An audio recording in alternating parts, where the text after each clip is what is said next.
ವಿರಾಮದ ನಂತರ ಸಂತೋಷ ಸೂತ್ರ ಕಾರ್ಯಕ್ರಮಕ್ಕೆ ಮತ್ತೊಮ್ಮೆ ಸ್ವಾಗತ ವೀಕ್ಷಕರೇ.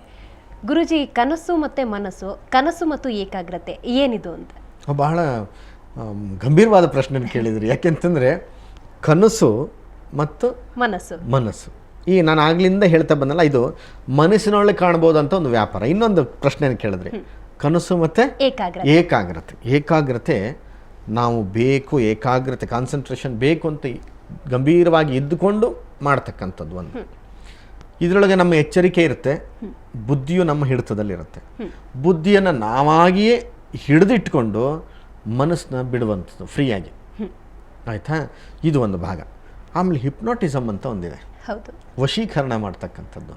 ವಶೀಕರಣ ಅಂತಂದರೆ ಬೇರೆ ಪ್ರಯೋಗಗಳಲ್ಲ, ಮನಸ್ಸನ್ನು ವಶೀಕರಣ ಮಾಡಿ ನಿಮ್ಮ ಒಳಗಡೆ ಮಾತಾಡಿಕೊಂಡು ಹೋಗ್ತಕ್ಕಂಥದ್ದು. ಏನೋ ಒಂದು ನಡೆದಂಥ ಘಟನೆಗಳನ್ನು, ಹಿಂದೆ ನಡೆದಂಥದ್ದು, ಯಾವತ್ತೋ ನಡೆದಂಥದ್ದು, ಮನಸ್ಸಿನೊಳಗೆ ಇದ್ದಂಥದ್ದು ಬಿಗಿಯಾಗಿ ಹತ್ತುಕೊಂಡಿರುವಂಥದ್ದು, ಬಿಗಿಯಾಗಿ ಸಂತೋಷದಿಂದ ಇರುವಂಥದ್ದು, ಅಥವಾ ಅದನ್ನು ಹೇಳ್ಕೊಳ್ಳಿಕ್ಕೆ ಆಗದೇ ಒಂದು ಮನಸ್ಸಿನಲ್ಲಿ ಕುತ್ಸಿತವಾಗಿ ಮನೋಸ್ಥಿತಿಗಳು ಕುತ್ಸಿತವಾಗುವಂಥ ಸಂದರ್ಭದಲ್ಲಿ ಅದನ್ನು ಹೊರಗೆ ಹಾಕಲಿಕ್ಕೋಸ್ಕರ ಈ ವಶೀಕರಣ ಮಾಡೋದು ಮನಸ್ಸನ್ನು, ಅದು ಹಿಪ್ನೋಟಿಸಮ್ ಅಂತ ಬಂತು. ಅದು ಹೇಗೆ ಅಂತಂದರೆ, ಬುದ್ಧಿಯನ್ನು ಯಾರು ಹಿಪ್ನೋಟೈಸ್ ಮಾಡ್ತಾರಲ್ಲ ಅವ್ರಿಗೆ ಕೊಡಬೇಕು. ಯಾಕಂದರೆ ಅವ್ರು ಕೇಳೋದನ್ನು ಮಾತಾಡ್ತಾ ಇರೋದನ್ನು ಕಿವಿ ಆಲಿಸ್ತಾ ಇರುತ್ತೆ, ಅವರಿಗೆ ರೆಸ್ಪಾಂಡ್ ಮಾಡ್ತಾ ಇರುತ್ತೆ, ಬುದ್ಧಿ ಅವರಲ್ಲಿ ಹೋಗಿರುತ್ತೆ. ಮನಸ್ಸು ತನ್ನ ಹಿಡಿತನ್ನು ಕಳ್ಕೊಂಡು ತಾನು ಹಿಂದಕ್ಕೆ ಹೋಗುತ್ತೆ. ಏನೇನು ಪ್ರಶ್ನೆ ಕೇಳಿರ್ತಾರೆ ಆ ಪ್ರಶ್ನೆಗೆ ಬುದ್ಧಿ ಚಲನೆ ಕೊಡುತ್ತೆ, ಮತ್ತದು ಹೊರಟೋಗುತ್ತೆ. ಇಲ್ಲಿ ನೋಡಿ ಎಂಥ ಒಂದು ವಿಶೇಷತೆ ಮನಸ್ಸಿಗೆ, ಅಲ್ಲಿ ನಡೆದಂಥದ್ದನ್ನು ಚಿತ್ರಣವಾಗಿ ಕೊಡ್ತಕ್ಕಂಥದ್ದು. ನೀವು ಕೇಳಿದಾಗ ಏಕಾಗ್ರತೆನಲ್ಲಿದ್ದಾಗ ಮನಸ್ಸನ್ನು ಒಂದು ಏಕಾಗ್ರತೆನಲ್ಲಿ ಇಡಬೇಕು ಅಂತಂದಾಗ, ನಾನಾಗಲೇ ಹೇಳಿದೆ, ಒಂದು ದೀಪವನ್ನು ನೋಡ್ತಾ ಇದ್ದಾಗ ಭಗವಂತನನ್ನು ಅಲ್ಲಿ ನೋಡ್ತಾ ಇದ್ದೀನಿ, ಎಲ್ಲ ಕಷ್ಟಗಳನ್ನು ಬಿಟ್ಬಿಡಬೇಕು, ಯಾವ ಕಷ್ಟಗಳು ಬರಲಿ ಸುಖಗಳು ಬರಲಿ ಭಗವಂತನ ಮೇಲೆ ಬಿಡ್ತಾ ಇದ್ದೀನಿ. ಈ ರೀತಿಯಾಗಿ ಒಂದು ಬಹಳ ಏಕಾಗ್ರಚಿತ್ತನಾಗಿ ಮನಸ್ಸನ್ನು ದೃಢವಾಗಿ ಬೆಳೆಸ್ಕೊಳ್ತಕ್ಕಂಥದ್ದು ಈ ಏಕಾಗ್ರತೆ ಮತ್ತು ಒಂದು ಧ್ಯಾನಕ್ಕೆ ಸಂಬಂಧಪಟ್ಟಿರ್ತಕ್ಕಂಥದ್ದು. ಒಂದು ನೇರವಾಗಿ ದೃಷ್ಟಿಕೋನದಲ್ಲಿ ಮನಸ್ಸನ್ನು ಹಿಡಿದಿಡ್ತಕ್ಕಂಥದ್ದು ಸಾಧ್ಯತೆಗಳಿದೆ. ಬೇಕಾದ ತಪಸ್ವಿಗಳು ಇನ್ನೇನು ಮಾಡ್ಲಿಕ್ಕೆ ಸಾಧ್ಯ, ಪ್ರಪಂಚದಲ್ಲಿ ಇನ್ನೇನು ವ್ಯಾಪಾರಗಳು ನಡೀತಾವೆ ಲೆಕ್ಕಕ್ಕೆ ಇಟ್ಕೊಳ್ಳೋದಲ್ಲೇ ಮನಸ್ಸನ್ನು ಹಿಡಿದಿಡ್ತಕ್ಕಂಥದ್ದು ಇದು. ಕನಸುಗಳಿಗೆ ದಣಿವೆ ಆಗೋದಿಲ್ವಾ? ಕನಸುಗಳಿಗೆ ದಣಿವು ಆಗತ್ತೆ. ಯಾಕೆಂತಂದರೆ ಮನಸ್ಸು ಎಷ್ಟು ದಣಿಯುತ್ತೋ ಕನಸು ಒಂದು ಹಂತಕ್ಕೆ ಹೇಗೆ ದಣಿಯುತ್ತೆ ಅಂತಂದರೆ, ಹೋಗ್ತಾ ಹೋಗ್ತಾ ಹೋಗ್ತಾ ಹೋಗ್ತಾ ಎಲ್ಲೆಲ್ಲೋ ಹೋಗ್ಬಿಡೋದದು, ಎಲ್ಲೋ ಹೋಗಿ ಕಡೆಗೆ ಎಲ್ಲೋ ಬಂದ್ಬಿಟ್ಟು ಎಚ್ಚರ ಆದಾಗ ಒಂದೂ ನೆನಪುಳಿಯಲ್ಲ. ಹೌದು, ನೀವು ಏನು ಭಯ ಆಗ್ಬಿಟ್ಟು ಬೆಡ್ಶೀಟನ್ನು ಎತ್ತಿ ಕೊಡಬಿಡ್ತೀವಿ. ಏನಾಯ್ತು ಅಂದರೆ ಎಲ್ಲೋ ಒಂದು ಸಣ್ಣದ ನೆನಪು ಬರುತ್ತೆ, ಮನಸ್ಸು ಕ್ಯಾಚ್ ಮಾಡಿರೋದಿಲ್ಲ.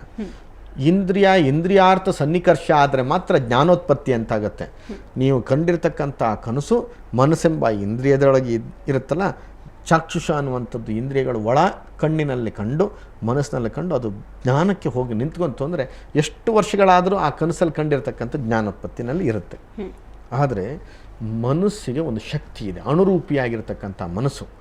ಇಲ್ಲಿ ಇವತ್ತು ಈ ಕ್ಷಣ ಈ ಬೆಂಗಳೂರಿನಲ್ಲಿರುತ್ತೆ, ಇನ್ನೊಂದು ಕ್ಷಣದಲ್ಲಿ ಮಂಗಳೂರಿನಲ್ಲಿರುತ್ತೆ, ಇನ್ನೊಂದು ಕ್ಷಣದಲ್ಲಿ ಬಾಂಬೆನಲ್ಲಿರುತ್ತೆ, ಇನ್ನೊಂದು ಕ್ಷಣದಲ್ಲಿ ಆಸ್ಟ್ರೇಲಿಯಾ ಇರ್ಬೋದು, ಅಮೆರಿಕದಲ್ಲಿರ್ಬೋದು. ಸಡನ್ನಾಗಿ ಮತ್ತೆ ಇಲ್ಲಿಗೆ ಬಂದ್ಬಿಡುತ್ತೆ. ಅಷ್ಟು ಸ್ಪಷ್ಟ. ನೀವೀಗ ನ್ಯೂಯಾರ್ಕನಲ್ಲಿ ಇದ್ದೀನಿ ಅಂತಂದ ತಕ್ಷಣ ನೀವು ಆ ಸಮುದ್ರದೊಳಗೆ ಹೋಗ್ಬಿಟ್ಟು ಅಲ್ಲೆಲ್ಲ ಓಡಾಡ್ತಾ ಇರೋದೆಲ್ಲ ಕಾಣ್ಬಿಟ್ಟು ಕನಸಲ್ಲೇ ಊರನ್ನು ಸುತ್ತಬಹುದು ಬಂದ್ಬಿಡ್ತೀರಿ. ಆದರೆ ದೇಹಕ್ಕಿಂತಲೂ ಸೂಕ್ಷ್ಮ ಶರೀರ ಮನಸ್ಸು. ಇದು ಏನಂತ ಇನ್ನೊಂದು ಅರ್ಥದಲ್ಲಿ ಏನಂತಂದರೆ 7 ರೂಪದಲ್ಲಿ ಕನಸುಗಳನ್ನು ಕಾಣಬಹುದು ಅಂತ. ಅದೂ ಉಪನಿಷತ್ನಲ್ಲಿ ಒಂದು ಅಮೂಲ್ಯವಾಗಿರ್ತಕ್ಕಂಥ ಉಪನಿಷತ್ತು.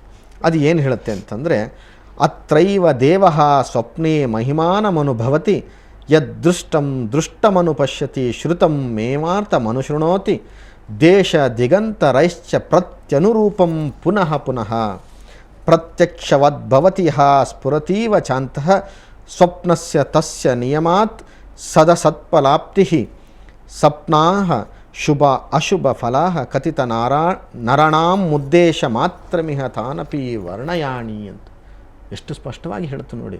ಒಂದು ಉಪನಿಷತ್ನಲ್ಲಿ ಮನಸ್ಸಿನ ಬಗ್ಗೆ ಕನಸಿನ ಬಗ್ಗೆ ಇಷ್ಟು ಚಂದವಾಗಿ ಬರೆದಿದೆ. 7 ರೀತಿಯಾದಂಥ ಕನಸಿದೆ ಅಂತೆ. ದೃಷ್ಟ, ಶ್ರುತ, ಅನುಭೂತ, ಪ್ರಾರ್ಥಿತ, ಕಲ್ಪಿತ, ಭಾವಿತ, ದೋಷಜ. ಏನಂದರೆ ದೃಷ್ಟ ಅಂದರೆ ಹಿಂದೆ ನೋಡಿದ ವಸ್ತುವನ್ನು ಪುನಃ ನೋಡತಕ್ಕಂಥದ್ದು. ಶ್ರುತ, ಹಿಂದೆ ಕೇಳಿದ್ದನ್ನು ಕನಸಲ್ಲಿ ಯಾರೋ ಮಾತಾಡಿದ್ದನ್ನು ಮತ್ತೊಂದು ಸರ್ತಿ ನಾವು ಕನಸಲ್ಲಿ ನೋಡೋದು. ಅನುಭೂತ, ಸ್ವಯಂ ಚೆನ್ನಾಗಿ ತಿಳಿದಿರ್ತಕ್ಕಂಥ ವಿಷಯವನ್ನು ಕನಸಿನಲ್ಲಿ ಮತ್ತೆ ಮಾಡ್ತಕ್ಕಂಥದ್ದು. ಪಾಠ ಮಾಡೋವಂಥ ಮಾಸ್ಟರ್ಗಳು ಕನಸಿನಲ್ಲಿ ಪಾಠ ಮಾಡೋ ಹಾಗೆ ಆಗುವಂಥದ್ದು. ಪ್ರಾರ್ಥಿತ, ದೇವರನ್ನು ಆರಾಧಿಸಿ ಪೂಜೆ ಮಾಡಿ ಏನೋ ಒಂದು ಆಗಬೇಕು, ಮಗಳು ಮದುವೆ ಆಗಬೇಕು ಮಾಡ್ತೀನೋ ಇಲ್ಲೋ ದೇವರೇ ಮಾಡಿಕೊಡು ಅಂತ ಕೇಳಿ ಕನಸಿನಲ್ಲಿ ಮದುವೆ ಮಾಡ್ದಂಗೆ ಆಗ್ಬಿಡೋದು, ತಾನೆಲ್ಲ ಮಾಡಿದೆ ಅಂತ ಆಗುವಂಥದ್ದು. ಕಲ್ಪಿತ ಮನಸ್ಸಿನಲ್ಲಿ ಪರಿಕಲ್ಪಿತವಾಗಿರ್ತಕ್ಕಂಥದ್ದನ್ನ ಆ ಕನಸಿನಲ್ಲಿ ಊಹೆ ಮಾಡಿಕೊಂಡು ಆಗ್ತಕ್ಕಂಥದ್ದು. ಭಾವಿಕ ಹಿಂದಿನ ಜನ್ಮದ್ದು ಅಥವಾ ಮುಂದೆ ನಡೀತಕ್ಕಂಥದ್ದು, ಈ ಭಾವನೆಗೆ ಸಂಬಂಧಪಟ್ಟಿರ್ತಕ್ಕಂಥದ್ದು ಆಗ್ತಕ್ಕಂಥದ್ದು. ದೋಷಜ ದೇಹದಲ್ಲಿ ಆಗ್ತಕ್ಕಂಥ ವ್ಯತ್ಯಾಸಗಳಿಂದ, ದೇಹದಲ್ಲಿ ಆಗ್ತಕ್ಕಂಥ ತೊಂದರೆ ತಾಪತ್ರಗಳು, ದೋಷ ವಾತಾಪಿತ್ತ ಕಫಗಳು ಮೇಲೆ ಕೆಳಗೆ ಆಗಿಬಿಟ್ಟು ಸುಮ್ಮನೆ ಕನಸುಗಳು ಬೀಳ್ತಕ್ಕಂಥ. ಈ 7 ರೀತಿಯಾದಂಥ ಕನಸುಗಳು ಈ ಜಗತ್ತಿನಲ್ಲಿದೆ. ಆ ಕನಸುಗಳಲ್ಲಿ ದುಸ್ವಪ್ನ ಯಾವುದು, ಸುಸ್ವಪ್ನ ಯಾವುದು ಅದು ಬಹಳ ವಿಶೇಷ. ಮತ್ತಷ್ಟು ಮಾತಾಡೋಣ ಗುರುಜಿ. ಈ ಒಂದು ಕನಸುಗಳಲ್ಲಿ ಸತ್ಯ ಯಾವುದು, ನಿಜ ಯಾವುದು, ಅದರ ಜೊತೆಗೆ ನಾವು ಕಾಣೋ ಕನಸುಗಳು ನಿಜವಾಗ್ತವ ಅನ್ನೋದನ್ನು ನೋಡೋಣ ಪುಟ್ಟ ವಿರಾಮದ ನಂತರ.